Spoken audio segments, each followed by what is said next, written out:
Remember to subscribe to our YouTube channel at NDNTV Nigeria.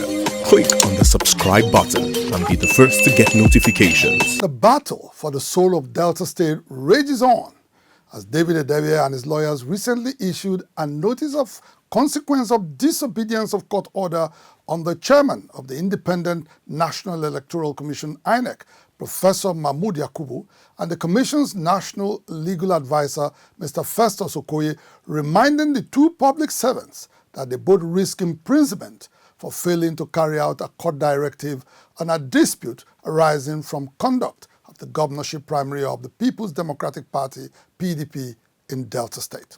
In his determination of a case filed by Olorogun David Edevbie, first runner-up in the Delta governorship primary of the PDP, Justice Taiwo had on the 7th of July 2022 warned presumed winner of the election, Right Honorable Sheriff Oborewori, against parading himself as governorship candidate of the party for allegedly supplying forged certificates.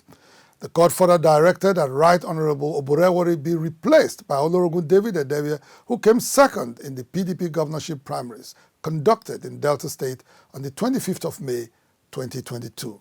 Dissatisfied with the court's verdict, Right Honorable Oborewori immediately filed for an appeal. While the appeal court is yet to decide the case, the trial court insists that parties to the dispute must comply with its judgment in the meantime. Inside the Niger Delta,